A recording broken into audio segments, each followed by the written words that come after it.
शांति। ओम शांति। क्या सुन रहे थे?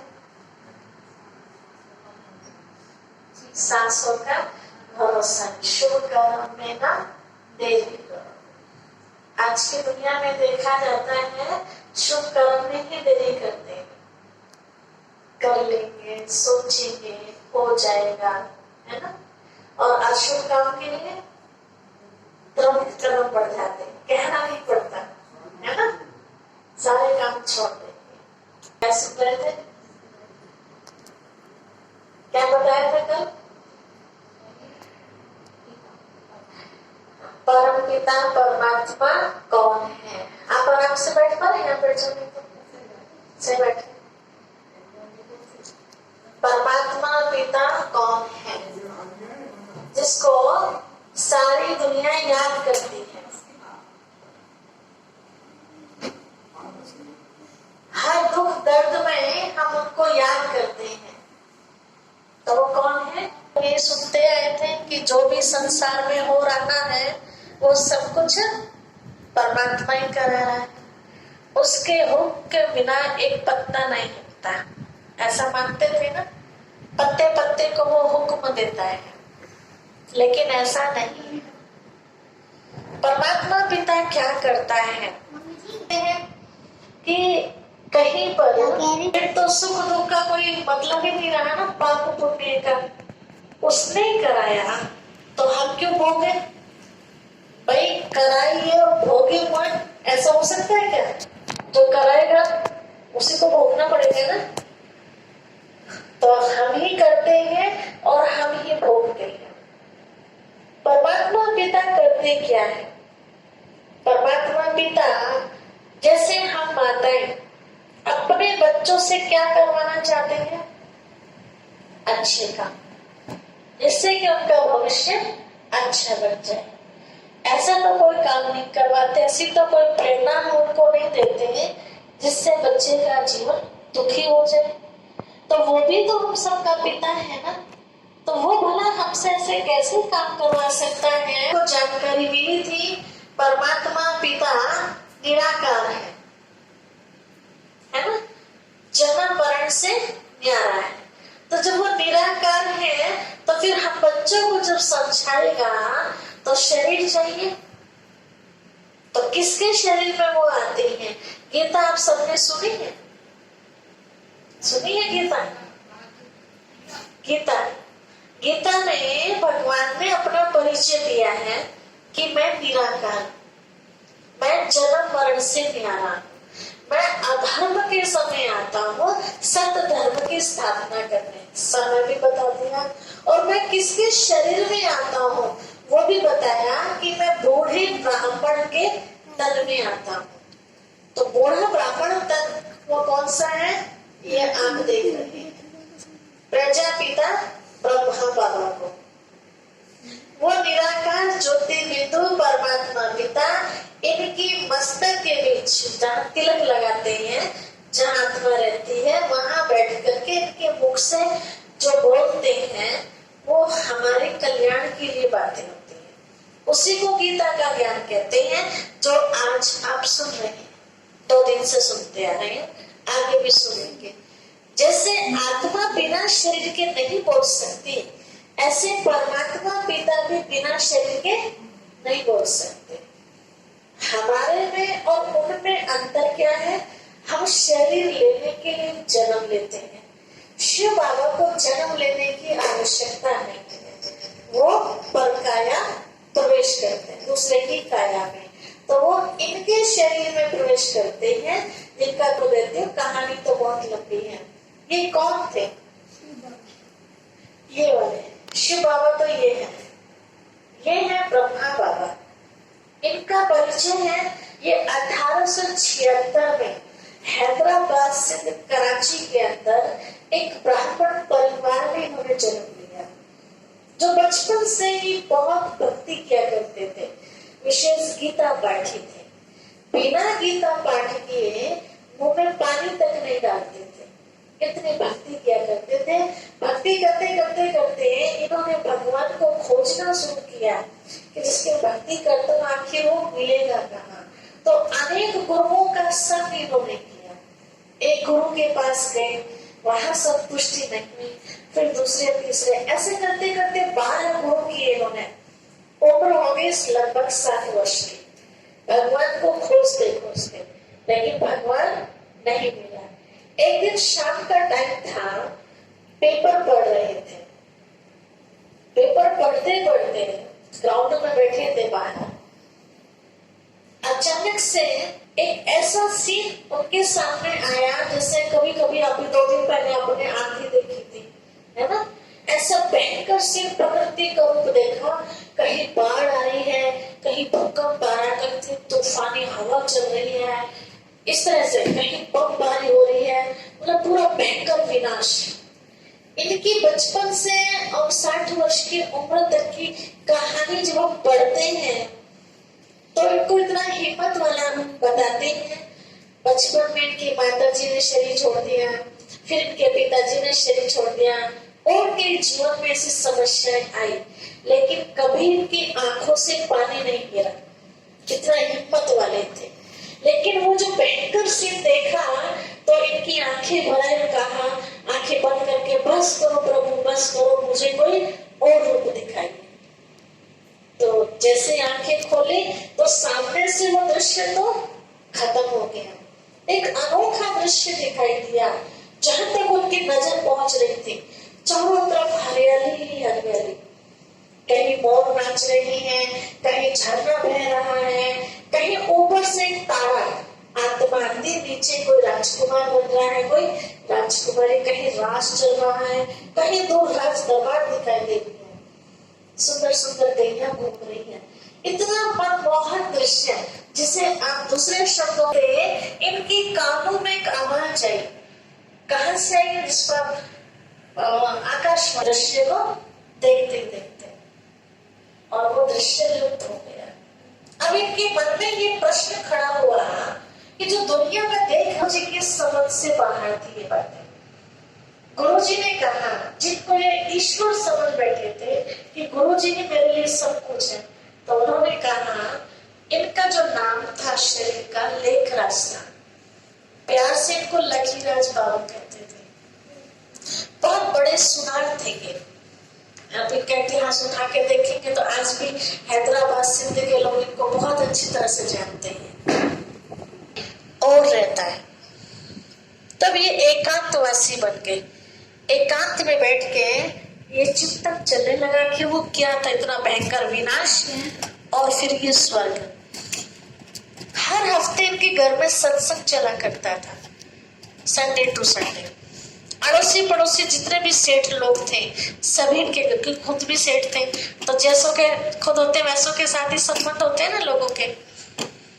पूरा द्वार भर जाता था। हर हफ्ते 2 घंटे का जम के सत्संग चलता था। गुरुजी आते थे। पहले तो आप जानते हैं गुरु लोग कहाँ रहते थे? कहीं दूर जंगलों में कुटिया होती थी। आज तो शहरों में आ गए अंदर। तो इतनी भावना गुरु के प्रति इनके अंदर होती थी कि जहां से गुरुजी चल के आ रहे हैं और अपने घर तक, शहर के बीच तक, रास्ते के दोनों तरफ गुलाब जल की बोतलें छिड़कवाते थे। किस लिए? किसी भी तरह की गुरु जी को बांस ना आ जाए। इतना सम्मान था गुरु के प्रति। वो गुरु जी आए हर हफ्ते की तरह, सत्संग में बैठे हुए थे। इनका एक नियम था कि कुछ भी हो जाए सत्संग के बीच, जब तक गुरु जी सामने बैठे हैं बीच में उठना नहीं। पहले ही अपने नौकरों को सेट करके रखते थे, कोई भी आए तो अपने आप निमट लेना। जोहरी थे ना, तो कोई ना कोई आते रहते थे। तो वो दिन, पहला दिन जिंदगी में ऐसा था उनका, सत्संग में बैठे हैं आगे आगे और उनको ऐसा लग रहा है जैसे कि उनको जबरदस्ती खींच रहा हो। उठना नहीं चाह रहे, लेकिन जबरदस्ती कोई पावर उनको उठा के ले जा रही है। ना चाहते हुए भी वो वहां से उठ के जाने लगे। अब विचार करो, जो व्यक्ति कभी ऐसे सत्संग के बीच में से उठता ना हो और वो उठ के जाने लगे, तो परिवार वालों का सोच चलेगा ना कि आखिर बात क्या है, कहीं तबीयत तो खराब नहीं है। तो वो तो जा चुके। सास बहू जो बैठी थी तो थोड़ी देर के बाद विचार चल के वो भी पीछे पीछे गए, लेकिन जब तक क्या हुआ, इनका जो अपना तपस्या करने का आसन था वो वहां जाके बैठ चुके थे। जब तक जैसे ही उस कमरे में सास बहू ने कदम रखा तो दोनों ने क्या दृश्य देखा, पूरा कमरा लाल प्रकाश से भरा हुआ है। उस समय लाइट भी नहीं हुआ करती थी। ये सन 1935 की बात, 36 की बात चल रही है। तो लाइट होती थी कहीं बाहर खंभों पर हुआ करती थी, घरों में लाइट का मतलब नहीं होता था। क्या जलते थे सब जानते हैं, मिट्टी के तेल का दीपक, है ना, मसाले जला करती थी महलों के अंदर भी। तो उस समय वो दृश्य देखा जैसे कोई बहुत बड़ा हंडा जल रहा हो कमरे के अंदर। और बाबा को बैठक में देखा, किस तरह बैठे, पलोथी मार के, और इस तरह तिरछी नजर थी उनकी, जैसे कहीं खोए हुए हैं वो, और उनके मुंह से कुछ निकल रहा है। क्या निकल रहा है शब्द, वो उनको आवाज नहीं आ रही, लेकिन कुछ बोल रही है। वापस पीछे हट गए। जब वो नॉर्मल हुए, उनसे पूछा कि आप सत्संग के बीच में से क्यों उठ के, तो उन्होंने ये घटना बताई कि मुझे कोई खींच रहा था। क्या दृश्य उन्होंने देखा कि आकाश की तरफ से, खिड़की के मार्ग से कोई एक लाइट आई, सितारे जैसी, सामने आके स्थित हो, उसमें से बहुत प्रकाश निकल रहा था। जैसे आप देख रहे हैं ना, अरे सब किरणें निकल रही है ना। तो वो कौन आया था, शिव बाबा आए थे, ठीक है। और शिव बाबा ने उनके शरीर में फिर प्रवेश किया, और उस प्रकाश के साथ आवाज निकल रही थी। क्या आवाज थी वो, अहम प्रकाश स्वरूप शिवोहम शिवोहम, मतलब मैं प्रकाश स्वरूप हूं, मैं शिव हूं, मैं शिव हूं। दूसरा शब्द था अहम ज्ञान स्वरूप शिवोहम शिवोहम, मतलब मैं ज्ञान दाता हूं, मैं शिव हूं, मैं शिव हूं। फिर तीसरा शब्द था अहम शक्ति स्वरूपम शिवोहम शिवोहम, मतलब मैं शक्ति हूं एक। और वो शक्ति कौन, सारी दुनिया की जो पावर है, परमात्मा पिता। इस तरह से वो शब्द उनके कानों में गूंजे, लाइट में से जैसे वो आवाज निकल रही थी, और वो लाइट ऐसी खिड़की से निकल के आकाश की तरफ चली गई। ये दृश्य उन्होंने देखा, तो ये भी उनको समझ में नहीं आया कि आखिर ये क्या था। फिर गुरुजी से पूछा, तो गुरुजी को ये भी समझ में नहीं आया।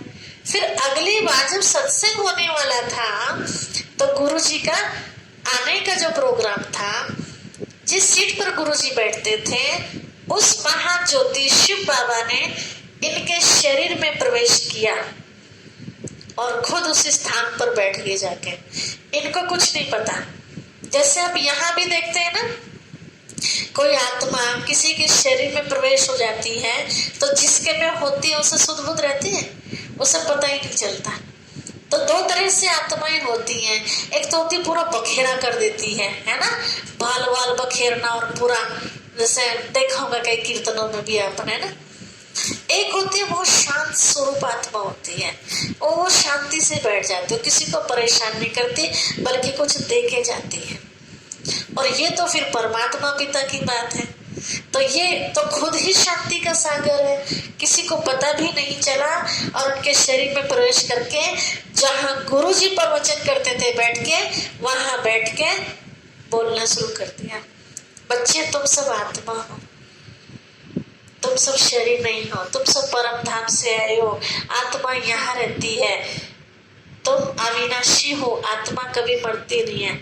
इस तरह की बातें उनके मुख से निकलने लगी। कौन निकाल रहा था, शिव बाबा। अब ये बातें सामने जो सुन रहे थे, उनका थोड़ा सा अजीब सा लगने लगा। ये बातें तो गुरुजी से हम पहले कभी सुनते ही नहीं थे। ये आप दादा लेखवार जी को हो क्या गया, गुरुजी नहीं आएंगे क्या, जो खुद ही वहां बैठ गए। तो जैसे लोगों के मन में शंका पैदा हुई, तुरंत शिव बाबा ने क्या किया, लोगों को अपना दीदार कराना शुरू कर दिया। सर्वशक्तिमान था ना, पता कैसे चले लोगों को कि ये कौन है, दादा लेखराज जी बोल रहे हैं या कोई और हस्ती बोल रही है इनके अंदर। तो क्या देखा लोगों ने, भक्तों ने, जो जिसका भक्त था समझो कोई कृष्ण का भक्त है, दुर्गा जो जिसका भक्त है, अपने अपने इष्ट देव के रूप में दादा लेखराज जी दिखने लगे उन्हें। तो ये तो नया चमत्कार सा हो गया। फिर ऐसे सबने अपने घरों बताया जाके, अरे वो तो कल चमत्कार। अगले हफ्ते आए तो फिर ऐसे हो गया। फिर तीसरे हफ्ते तो बहुत ज्यादा भीड़ हो गई। फिर धीरे धीरे जो गुरु जी की वाणी थी वो समाप्त हो गई। अब किसकी वाणी शुरू हो गई? परमात्मा पिता शिव बाबा की। तो शिव बाबा ने इनको याद दिलाया कि बच्चे वो जो दीदार था विनाश का और जो स्वर्ग दिखाया था वो मैंने दिखाया था तुम्हें। अब वो आएगा कैसे? तो बताया कि मुझे तुम्हारे तन का आधार चाहिए, मुझे तुम्हारे शरीर का आधार चाहिए। मैं तुम्हारे मुख से जो बोलूंगा ज्ञान, उस ज्ञान को लोग अपने जीवन में उतारेंगे, अपने बुराइयों को समाप्त करेंगे, अच्छाइयां जीवन में लाएंगे। 1 से 2, 2 से 4, 4 से 8, 8 से 16, इस तरह से संदेश पूरे संसार में फैलेगा, सब अच्छे बन जाएंगे। तो ये कलयुग खत्म होके सतयुग आ जाएगा।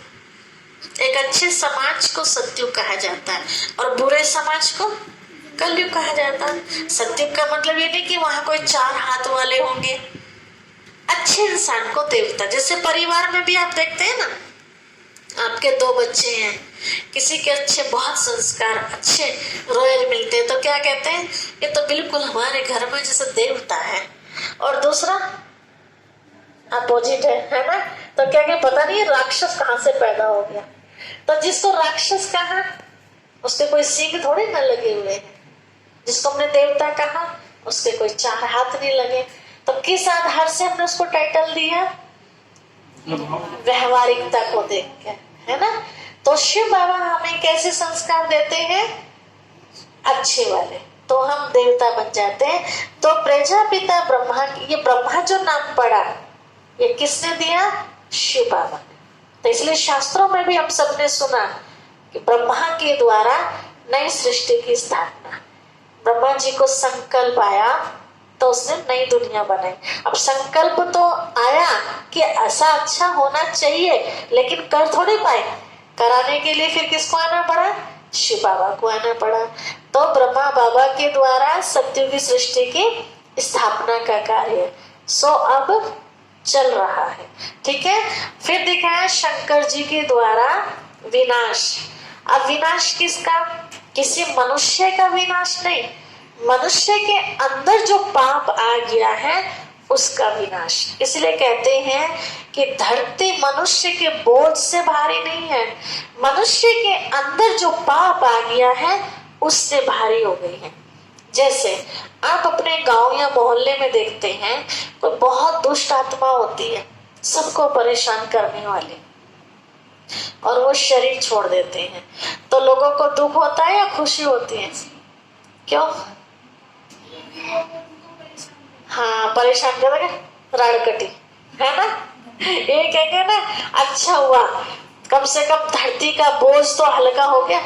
हाँ, अब बताइए, अगर समझो वो 1 क्विंटल भी वजन होगा उसके शरीर के अंदर, तो क्या वो 1 क्विंटल के वजन से धरती भारी थी? किससे भारी थी? हाँ, उसके पाप कर्मों से भारी थी। तो उन पापों का विनाश किसके द्वारा करते हैं शिव बाबा? शंकर जी के द्वारा। विष्णु जी के द्वारा जिस दुनिया की स्थापना करते हैं, सतयुगी दुनिया की, उसकी पालना विष्णु जी के द्वारा करते हैं। तो ये 3 देवताओं के द्वारा शिव बाबा अपना कर्तव्य पूरा करते हैं, इसीलिए उनको त्रिमूर्ति शिव कहा जाता है। क्योंकि खुद तो निराकार है, तो किसी को तो माध्यम बनाएंगे ना। तो सबसे पहले इन 3 देवताओं को रचते हैं। ये भगवान नहीं है, भगवान की सर्वप्रथम रचना है ये। इन रचना के द्वारा उसके बाद फिर हम सब हैं। ठीक है। तो परमात्मा क्या करता है? सिर्फ हमें सुख देने का रास्ता बताते हैं। लोग कहते हैं सुख दुख सब भगवान देता है। भगवान जिसको हम पिता कहते हैं, ना वो दुख देता है और ना ही वो सुख देता है, क्योंकि सुख दे तो सबको देगा, उसके लिए तो सभी है ना। सुख भी नहीं देता, केवल सुखी बनने का रास्ता बताता है। अब उस रास्ते पर चलेंगे तो सुखी होंगे और नहीं चलेंगे तो दुखी होंगे। तो गलती किसकी है? आप अपने बच्चे को अच्छे से अच्छे स्कूल में पढ़ाने की कोशिश कर रहे हैं, फुल टाइम दे रहे हैं कि तुम्हें घर के काम काज से कोई पैसे की टेंशन लेने की जरूरत नहीं है, हम फुल सहयोग देंगे, आप पढ़ाई करो, है ना। क्या सोच के फ्री किया बच्चे को आपने? हाँ, अच्छा कामयाब बच्चा बन जाए, जीवन में जो दुख हम उठा रहे वो हमारे बच्चे को ना उठाना पड़े, है ना, यही सोच के ना। और बच्चा लापरवाही करे तो दोष किसका है इसमें? माँ बाप का तो कोई दोष नहीं ना।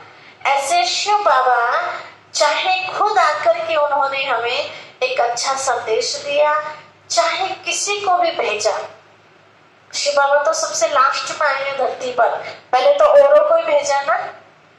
लेकिन हुआ क्या, जो भी यहाँ सृष्टि पर आए खुद तो अच्छे थे, लेकिन अच्छे के बदले धीरे धीरे हमारे जैसे बन गए होंगे। जितने भी सृष्टि पर आए हैं, जो भी एक बार आया वापस नहीं गया अभी तक, अब है जाने का समय, अब जाएंगे सब। तो आगे क्या किया उन्होंने? हमें बहुत अच्छा संदेश दिया।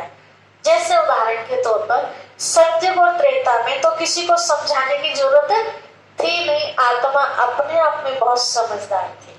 जो आज के टाइम पे हम बड़े बुजुर्गों से ये बात सुनते हैं कि जो इशारे से समझे सो देवता, कहने से समझे सो मनुष्य, और कहने से भी ना समझे वो डैश डैश कर दिया खुद समझ सकते हैं, है ना। तो उसे क्या कहा जाएगा? तो सत्युग और त्रेता में आत्मा इतनी समझदार थी कि उनको इशारा ही काफी था कि क्या करना है, ठीक है। उसके बाद द्वापर युग आया, तो द्वापर युग आते ही वहां शैतान का प्रकोप चालू हो गया, तो मन में थोड़ा सा गड़बड़ चालू हो गया। तो उस गड़बड़ को ठीक करने के लिए एक एक महान आत्मा धरती पर आई। जैसे सबसे पहले इब्राहिम की आत्मा आई, उन्होंने आके बहुत अच्छा संदेश दिया अल्लाह का अपनी भाषा में, है ना। बहुत अच्छा संदेश दिया, कोई दिक्कत नहीं रही, सब ठीक ठाक चलता रहा। अब यहाँ धरती पर दो पार्टी हो गई है। एक तो पहले से चलते आ रहे हैं जो देवता धर्म की आत्माएं थी, जिसका नाम था पूरा आदि सनातन देवी देवता धर्म। अब द्वापर में आए तो देवता शब्द तो खत्म हो गया, क्योंकि बुराइयों में चले गए, तो अब केवल मनुष्य रह गए। तो अपने आप को सनातन ही कहने लगे। आदि सनातन देवी देवता जो शब्द था ना वो खत्म हो गया, केवल सनातन। आज भी कहते हैं ना हिंदू धर्म के लिए कि हम भाई किस धर्म के हैं? सनातन धर्म के हैं, है ना। तो ये हमारा पुराना नाम चलता आ रहा है। तो अब सनातन धर्म वाले और दूसरे मुस्लिम धर्म वाले, तो थोड़ा तो कुछ कुछ खिटपिट होगी ना। फिर एक आत्मा और आ गई बौद्ध धर्म की, बुद्ध की आत्माएं, उन्होंने अपने तरीके से संदेश दिया। तो अब धरती पर तीन पार्टी हो गई। पहले से चलते आ रहे सनातन धर्म वाले, फिर मुस्लिम धर्म वाले हो गए, अब बौद्ध धर्म वाले भी हो गए। फिर इनका समय भी शिव बाबा ने बताया, 2500 वर्ष मुस्लिम धर्म को हुए, 2250 वर्ष बौद्ध धर्म को हुए। फिर आगे क्राइस्ट की